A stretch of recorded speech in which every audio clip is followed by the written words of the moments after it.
So Nottingham Forest 1, Arsenal 2. Mikel Arteta, in 3 attempts at the City ground, has finally won a game, which takes us within 2 points of Liverpool at the summit, despite them having a game in hand and City having 2 in hand. We do have Liverpool at the weekend. Make sure you smash the like button. Make sure you sub to Jez, Arsenal history, and more. Follow Kenny Ken 1972. Jez's link, if I can squeeze it in the title, will be there, and Kenny's will be in the description. But Jez, give us your little breakdown before we get into the ratings, mate. Well, it was not a great display. Let's be fair. Let's put it right. Very poor Nottingham Forest team. First half, sitting back, 81% of the play for Arsenal, and we couldn't score a goal. Well, wonder why. We don't have a striker. Jesus, trying to be very clever, trying to backheel a goal. I mean, mate, this point in the season, just bash it with your right foot and score it. And then another one, you try to be clever, just chip the keeper.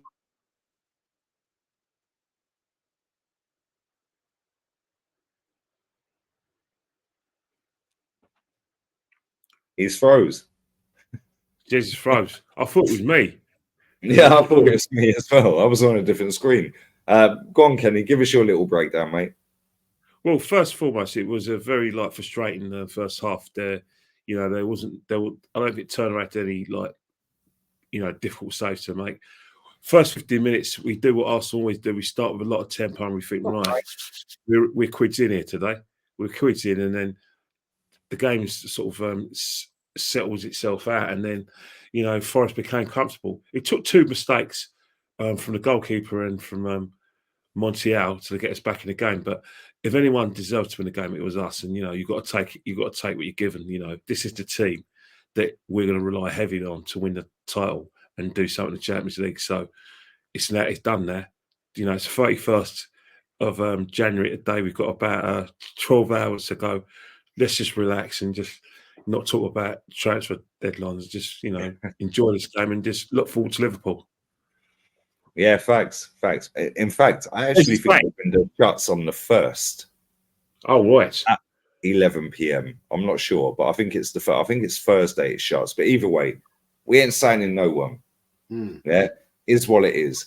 Jez, let's start with the goalkeeper, mate. Let's go with David Raya. Yeah, he didn't have a lot to do, did he? To be fair play to him. What he did have to do. I'm not going to blame the goal on him that he conceded. That was just poor defended. I'll give him a 7. Benjamin White, Kenny. Yeah, I'm going to give Benjamin White. It wasn't a very taxing game for him. I'm going to give him a 6. He didn't put a foot wrong, and it was a very steady Eddie performance. But it was one of the things where we did get him behind, but you can't. Forest defending admirably. So I'm going to give Ben a 6. C-Tech Bart Simpson.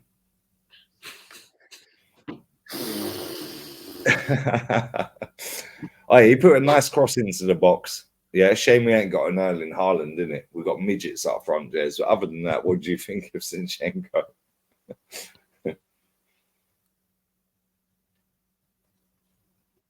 I think he's froze again. Jez? He's froze again. Go on, Kenny. Give us Zinchenko's mark. Well, I think the only person to rate Zinchenko is Benjamin White, because I know there was a bit of set to afterwards. But I'm going to give Zinchenko. He had a lot of possession. In fact, he had probably more touches on the ball than most of our players. So I'm going to give him. I'll give him a 6. It wasn't a bad performance. It's risk and reward with Alexander. You know what you're going to get, but if you're going to want to dominate games, he has to play. You have to take it on the chin. There's going to be games where we're going to be more defensive, where you can sacrifice him. But yeah, Alexander, 6 for me. Let's go to William Saliba. I thought it was a bit sloppy today, really. I thought we struggled with when Womley came on in the second half, in terms of like he was getting in front of him. But all in all, he's the one on the winning side. So I'll give him a 5 today because I wasn't too impressed today with him. I thought it was a bit sloppy, and I thought it was a bit sloppy in the first half as well. Gabriel more solid, solid performance. I'd give Gabriel a 7. Thought it was solid. He's quietly becoming effective, but for some reason, he seems to be the one who's more dispensable than Saliba, which can be a tad bit unfair. Benjamin White. I think we've done Benjamin well. I gave him a 6. Oh, we have done Benjamin. Yeah, I just read somebody's texting me saying Benjamin White had a fight, so I just read. Let's go into midfield. Declan English. Oh, Declan English did all right. He took the corners today, good deliveries. I thought, and I thought, he did some good recoveries.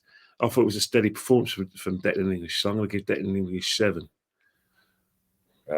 Smith Rowe. Smith Rowe, you know what? He didn't do anything wrong. Didn't disappoint. He was very steady Eddie performance. Very hurt and upset to be taken off because I think he would have liked to have seen the game through, because if he was able to see the game through, it would have given him more confidence in himself, and he'll feel that the manager's got confidence in him. So I thought it was disappointing in that respect, but I'll give him a 6. Our captain, Herr Flick. Well, you know what? I thought, you can't fault him. He's second half of the season, he's getting more and more into the areas I want him to get into. The areas where he can hurt teams and getting closer into the last third. He is a bit predictable because everything he tried, the shots, they're blocking his shots. But Endeavour does kind of take over effectiveness today. I'll give him a 7 today. Martinelli, he's kind of gone under the radar because I thought he was shit. I can't lie. Yeah, but I think really went down that side. He kind of got away with it. The thing with Martinelli is that Martinelli needs a coach who's gonna get him to a situation where he's gonna have to teach him more about the game, but make demands on him. Make demands on him in terms of. Sorry, Jez just sent a message to us, said that his internet has died. But yeah, no drama. Yeah, so in terms of Martinelli, I'm going to give Martinelli I'll give him a 6. It wasn't a bad performance, but the areas where Martinelli was hurting teams, he's not doing it. Apart from the Crystal Palace, where he was excellent on the counter-attack, scored 2 goals. He's able to do certain things that he doesn't want to do in terms of like cutting back in, playing a bit deep. He works hard, he's willing, but it's not the Martinelli we know and love. Bukayo Saka. Well, Bukayo Saka scored a goal, and I think that's going to give him a few brownie points in terms of performance. He did get down a byline, did cross with his right foot, did some corners. But I thought, I think teams are such as that skullduggery at corners. That's why Turner's caught most of them. But in terms of like Bukayo Saka, I just want to relax. The times after he scored that he wanted to shoot from all angles, man. He was doing like going for glory, and sometimes I think angles. Yeah, just relax a bit. I'll give him a 7. It wasn't a great performance. It wasn't on the par of what he did before, but I suppose him scoring a goal, gives him more brownie points for me. And while you give us Gabby Jesus' score, I'm going to get a beer. Well, Gabby Jesus was the only one who was actually trying to unlock the door in terms of like getting into areas where he's trying to hurt the opposition. But, Nottingham Forest were very well drilled, but you've got to respect him for the goal he scored. Before that, he should have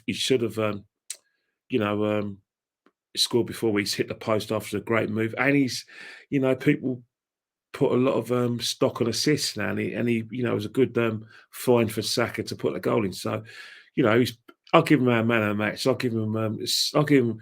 We like that to give 7.5, so I'll give him an 8. Let's go to subs. if you want to cry about the ratings, cry. We don't care. We're back Sunday. Let's go subs. 29.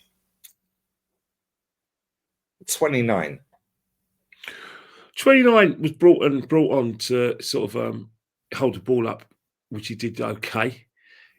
And he, there were times when he would, on the counter attack, he did try to flick it on, try to create a chance, but not the first defending really well. And he's there for his set pieces. But in terms of like what we require from number 29, this is where we're going to need number 29. We want to get every money's worth that 65 million, because today I'll give him a 5. Wasn't effective, I like, but I'm expecting a lot more for him this season, because we're not getting a striker. It's better time he pulled his socks up, and acted like a top class player, because the day we need him. Don't want to need him, but we do. Let's go to Trossard. Trossard, you know what? Trossard came on and he made a few. He looked all right today. Got stuck in. Could have had a screamer, which went just wide, which made the goalkeeper a bit worried. It's one of those things. It's a very players like Trossard, Martinelli, to a certain extent, Emile as well, Smith Rowe. When they start games, you think, oh bloody hell, what'd you pick it for? When they have come on off the bench and they're very effective, you said, oh, they should be starting games. They're one of those players who just. From the bench, they're a lot better than when they start games. Although I thought Emile did okay today, so I'm going to give Trossard a 6. Let's go to Eddie. Eddie didn't do anything of any effectiveness, but he does work hard. He did run those channels. I don't know. Stop backing him because he's Nigerian. No, there was nothing. I'll give him a 4. It's Let's give him a 4 because he didn't do much, did he? Hey, Jez, you're back. I don't know what happened, man. You got swayed by me saying stop backing him because he's Nigerian. He's gone in, though. Is he gone? It's from Ghana. It all just went tits up. I don't know what happened, man. Sorry about that. Well, you're back, man. Jez, let's go Jorginho. Jorginho came on and did what? No, not really. Yeah, I have to give him a bang average. Oh man, is he worth rating for the time he was on? I'll give Probably him. Not. Same with Kivior, if we're honest. I'll give him a 5. And he switched the sub, because Reece was coming on with Kivior, and then they scored, and he told Reece go sit down. Reece must have been fuming. That little match bonus is binned, bro. So yeah, we won't even bother doing Kivior or Jorginho, really. If you want to cry about the ratings, nobody cares. Yeah, we're here every week, every game.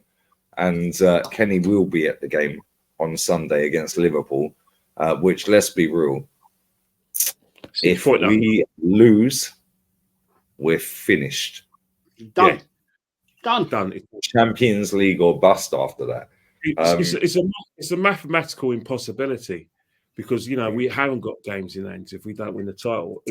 And to be honest, it's a self-inflicted wound, because like the loss of form in over the Christmas period will be fatal. But that's the thing. Standards high. Liverpool weren't what they like last season. It's. I don't think anyone wants to play Liverpool now, because Klopp's announced he's leaving. He's got the magic wand where they just don't want to play for him, because they want to make everything memorable for him. He could have timed his announcement any better for me. Yeah, facts. Similar to Pep, sorry, with the Chargers. Yeah, siege mentality. Yeah. Now it's like every game at Anfield, they're going to be singing. Yeah, and you guys have been to Anfield. Yeah, mad overrated atmosphere. It is mad overrated. Yeah, Jez, Kenny, we've all been there. Yeah, it is mad overrated. But now it is going to be a cauldron. It is. Proved it last week. Listen to them last weekend. He didn't shut up for 1 minute. It's going to be like Palm Sunday. You know, remember the times when they won the league in 2014 under Brendan Rodgers and Steven Gerrard scored about 15 goals, 11 of them penalties. And, you know, it was one of the things where... Whisper that. They're very fragile. Yeah, but you think about it. It was a scene out of Jesus Nazareth, you know, Palm Sunday. And you always thought, well, this is too good to be true. But this time, it's actually realistic. Where what could go wrong? You know, they got a lot more experience. That Liverpool team was punching above his weight. This Liverpool team arguably probably is punching above his weight, but you can't ignore the fact that, you know, they're winning games and they're winning games quite comfortably as well. Yeah. Without Salah, who knew? Who knew? But anyway, we are going to do a 3-2-1 countdown. On the manager, Super Mick, who could do better? If you can't see what he's doing, which I can't, hence why I need glasses. Yeah, forget 3 blind mice, 3 blind rats.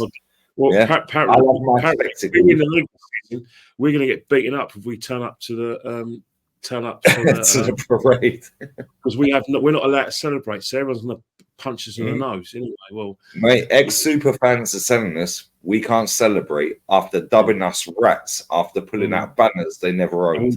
We better oh God, I'm so scared. I'm petrified. Oh, shiver me timbers, scary. Fuck off, man. I'm terrified. 3, 2, 1, 4, 6. Why are you getting before? boring. Yeah. Predictable, too predictable. The football was just boring. We haven't got the team. And he said it as the manager, right? We have a thin squad. Oh, really? Now you're saying that at the end of the transfer window. Well done, Arteta.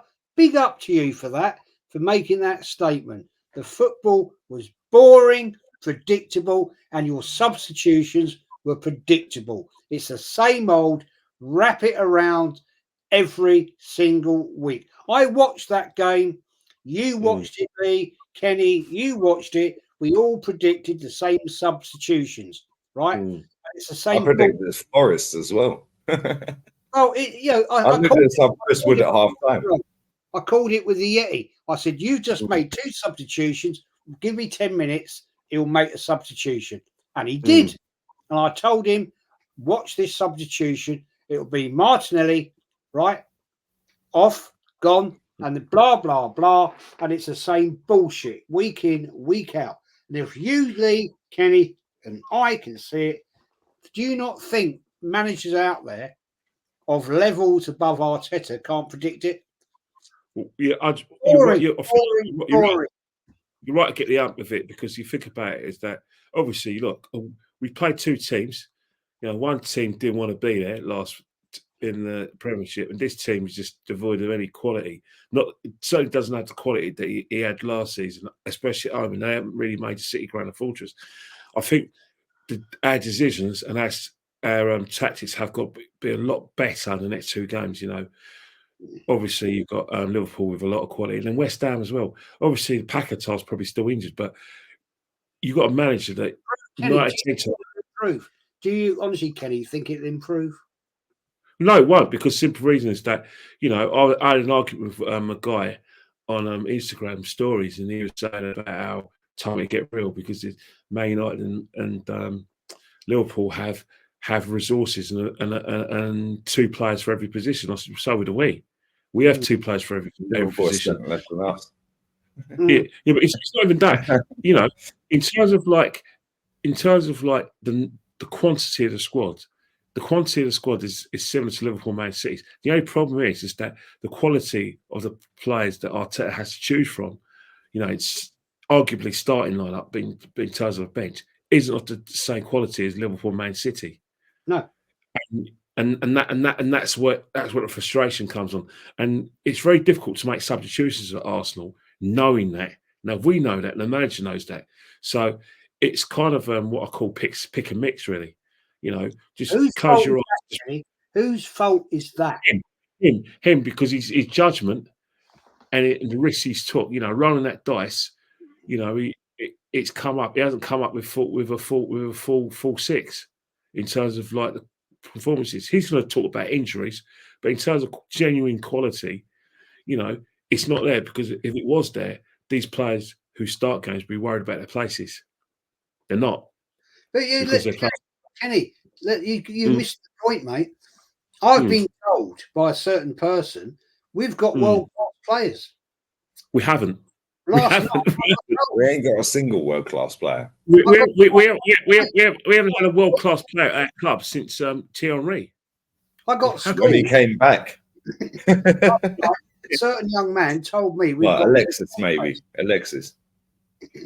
I mean, I said to that clown last night, tell me one world-class player. What did he say? Tell me one. He could ask me. We haven't got. I said we haven't got one. Oh, Saliba, he played for France. How many starts? He's not world class.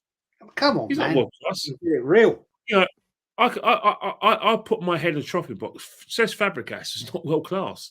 Cesc Fabregas was a very, very good player. But Kenny. This is like Ronaldo's better than Messi. Yeah, I know what you're saying, but I had a conversation with John Champion. Cesc ain't world class. Kenny, come on. No, but what I'm trying to say, if you think I had a conversation with John Champion when I was coming out of Crystal Palace Arsenal game 9 years ago. We beat Crystal Palace 2-1. And I said to him, right, you commentated on some of the greatest players of all time. Yeah. Explain world class to me. He said, you know what he said to me? The first thing he said is that the term world class is used too loosely and too generously. Yeah. You can't have a situation where you've got 30 world class players. It's not possible. You know, you've got to narrow that list down, and it's what you base it on. And I look at Cesc Fabregas. No doubt he was the leader of that team, but in terms of the fact, I have to talk about silverware. You know, I laugh when John Aldridge. Yeah, but you're talking. Sorry to cut you. Yeah, you're talking about Cesc at Arsenal. Yeah, Cesc under Pep at Barca played false nine. Yeah, they played without a striker, and he bagged. Yeah, yeah. That's right. Fabregas for me was world class at 7. Of course. And don't get me wrong, he's he's up there, and he's certainly. He was too good for Arsenal in the phase we were in at that time. He's definitely better than Mesut Ozil. But if you talk about John Aldridge won titles at Liverpool in the FA Cup. He's watched players like Roger Hunt. He's watched McDermott, Kenny Dalglish. You know, obviously, Pond with Liverpool on some sides. He says the best Liverpool player of all time is Steven Gerrard. John Aldridge, if you speak to John Aldridge and you watch if you go on YouTube and watch any of the Liverpool channels, and he's been like banging his drums since the Champions League final 2005. He thinks Steven Gerrard is the best ever Liverpool that's played.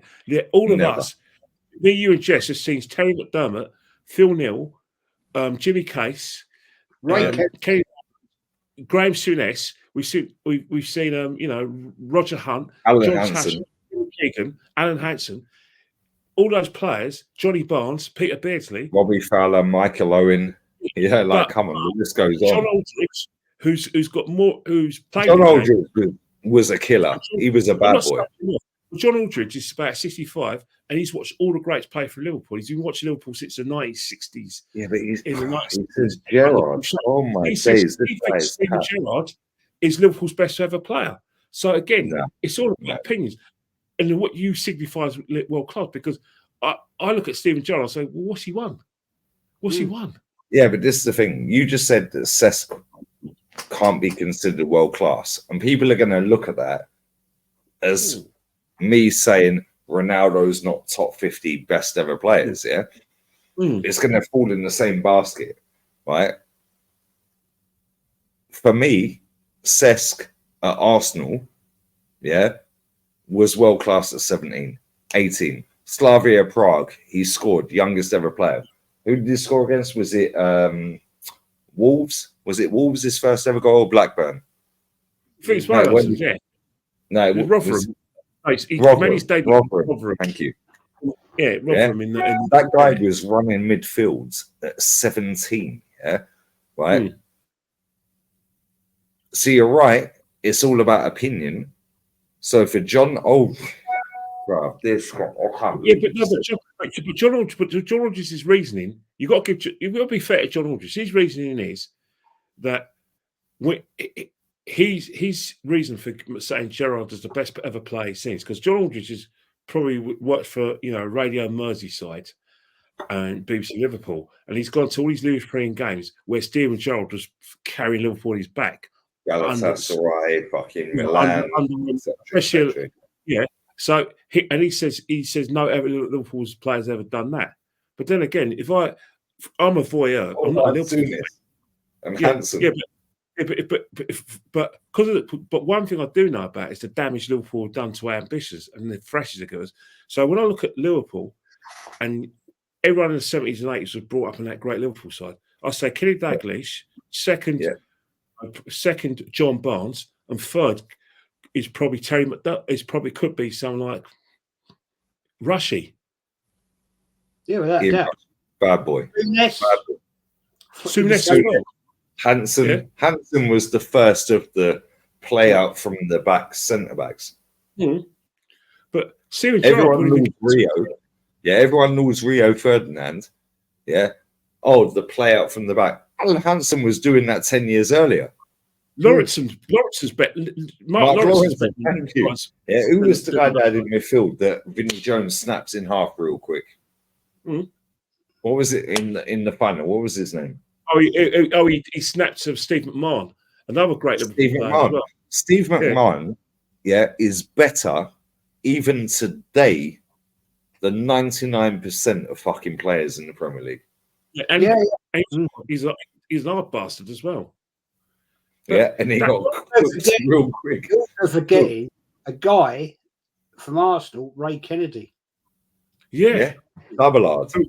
It was brilliant for them. He left us in 74 up until 81, where he started to get Parkinson's disease. Look how many goals he scored for them and what he won for them. Proper fucking hard cunt. That's me demonetised. It's a good conversation, but I think we've run the rights of Liverpool fans. They're probably saying, "How dare you guys got no right?" And they're right.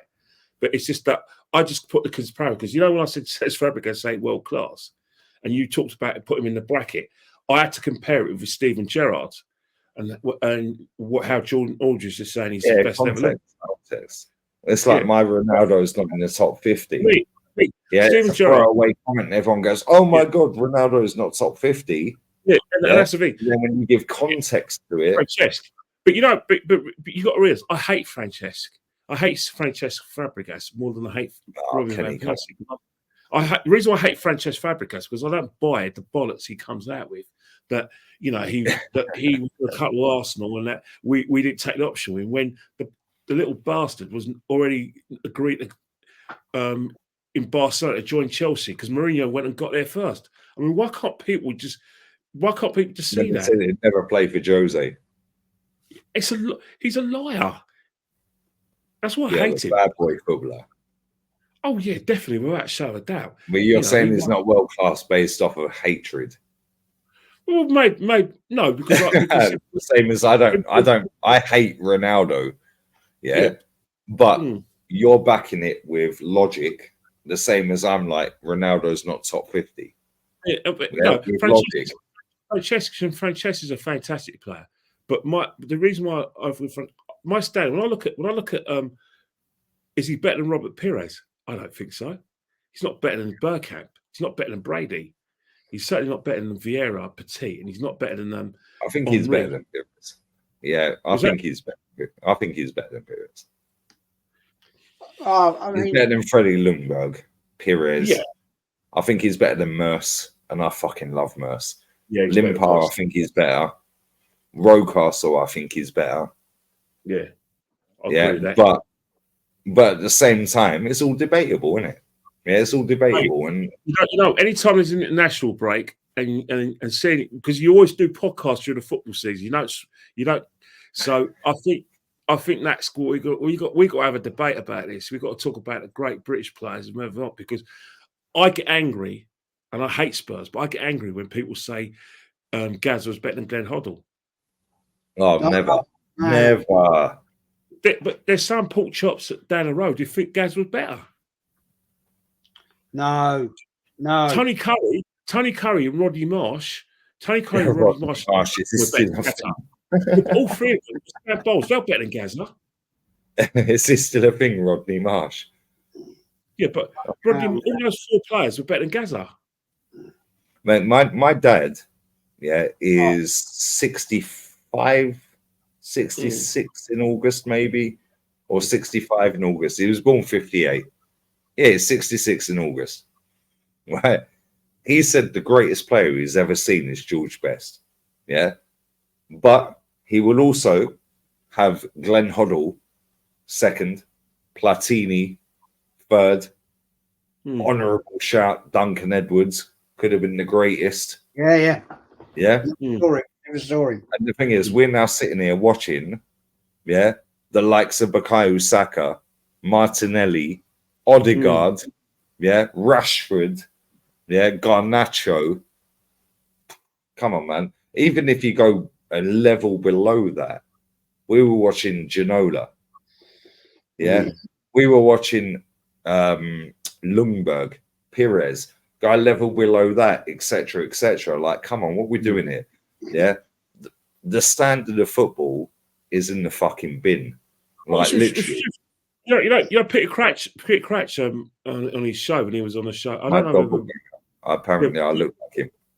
Yeah, but Peter Crouch looked at, compared today's football to when he was playing, in the sort of like 2007, 2010, when it was between Man United, Liverpool, Arsenal, and Defoe, York, Cole, fucking Van Nistelrooy, Henry. He's saying that it was harder then to actually win a title, because there was all those four teams had genuine quality. I look at today's game, and they're fitter, but they're not world class. Yet the England team. Well, I'll give you that one. Yeah. The point I was trying to make. Was the comment that I got given. How many world class players have we got at Arsenal? And I said none. We haven't. and that chap I was chatting to was coming out with like, well, we've got Saliba, we got Declan Rice. Now I lost that argument, right? If you haven't watched the show, I lost the argument because I said to him, okay, fair enough. You watch England, I don't. I don't watch international football. It bores me to death. I'd rather paint that wall than watch the paint. You've upset Kenny, You've upset him. I'm sure come soon that you'll love international football.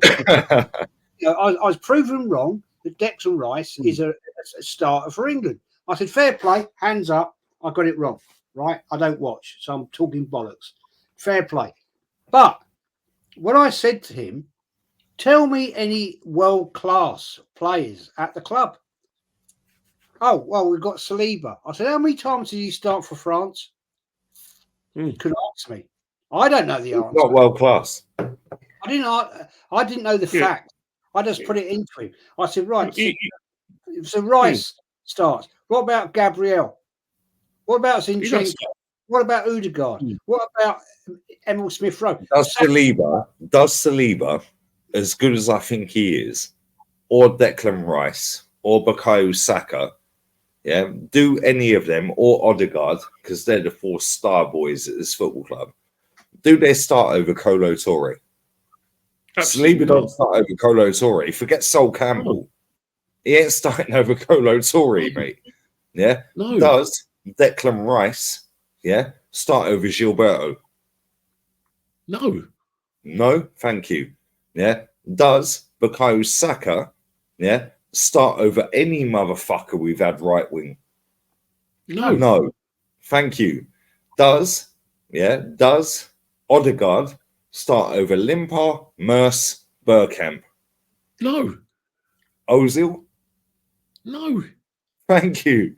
Yeah, Obviously, come the thing on. is, I got told, and I put that clown in the bin last night, and I said to him, "Would you think Phil Foden's better than Saka?"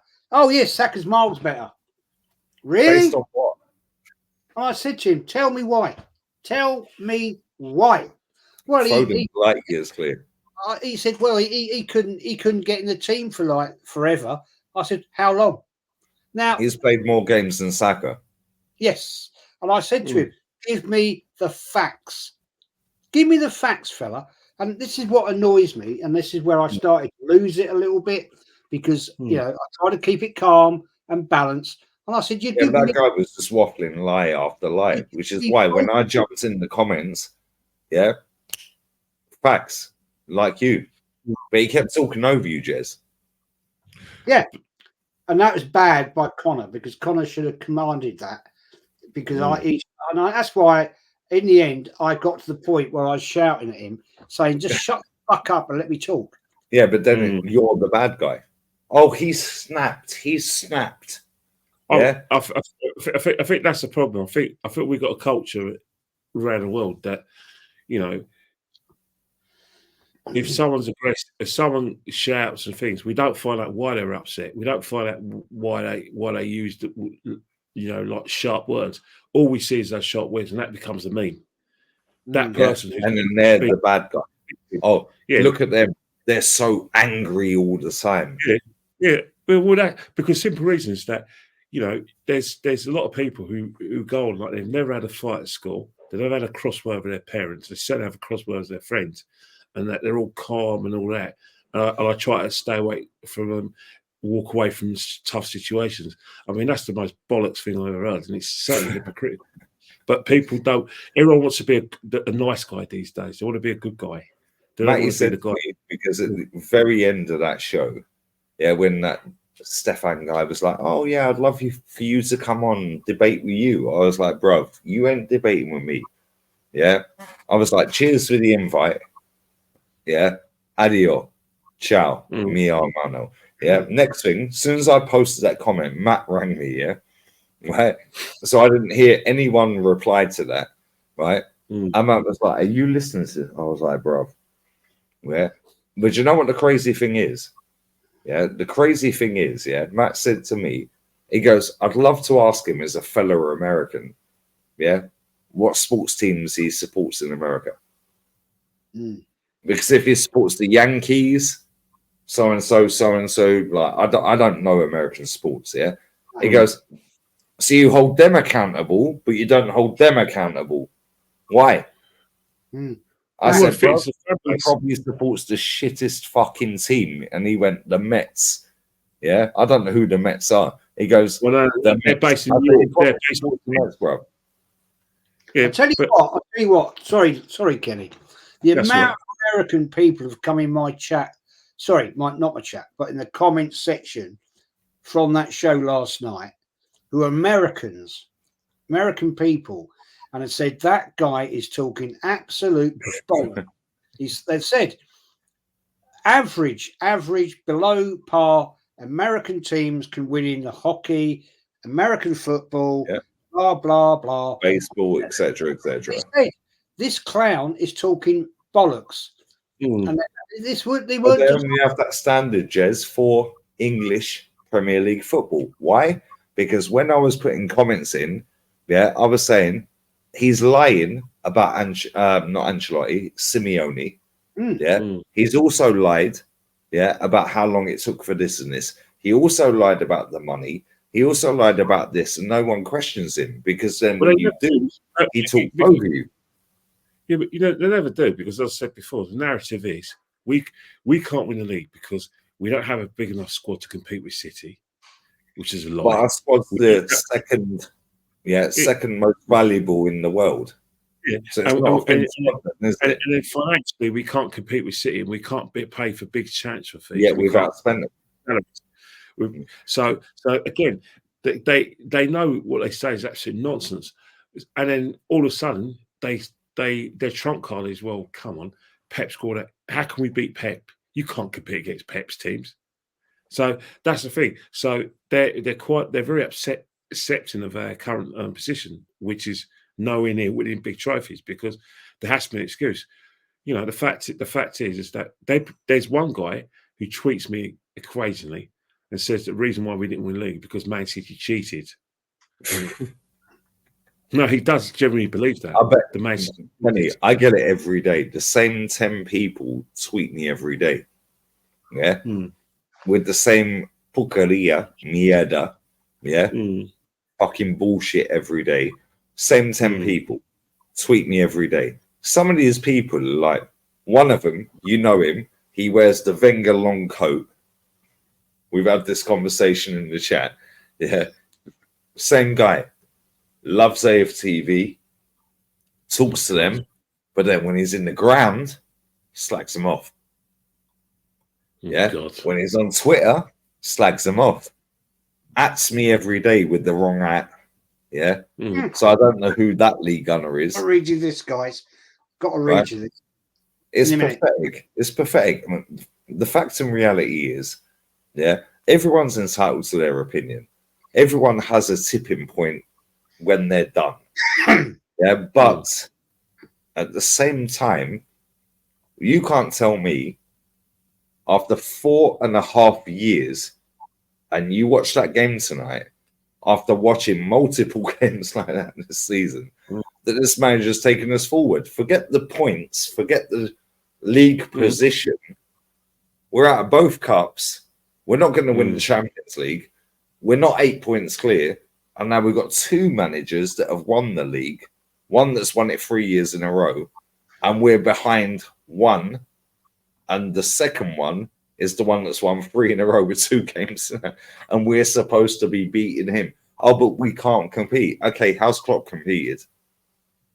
Yeah, but that's the situation, though. You know, you can't change their minds, but you know, we have to be stoic in their opinion and demand the best.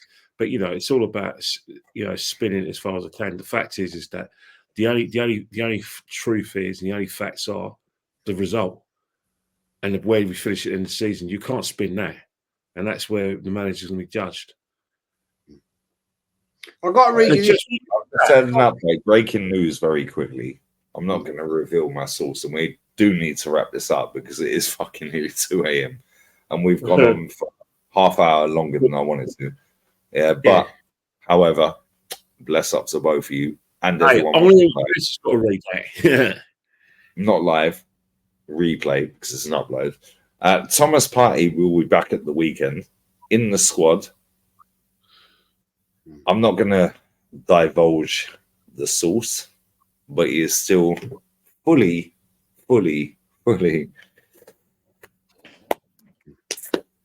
in the bin, en la basura. Dute Inganoy. Yeah, he is still confirmed right now. Jez, what you got coming up, mate? I just want to quickly read this to you, boys. Go on, mate. This is plastic. This is a guy, Boss. The grumpy old man who hates Arsenal and blocks everyone. My reply, I don't block anyone. The mods do it. If you don't like it, fuck off and watch FTV, you melt. Comes back. Arsenal history more, grumpy pants. This is a different guy, right?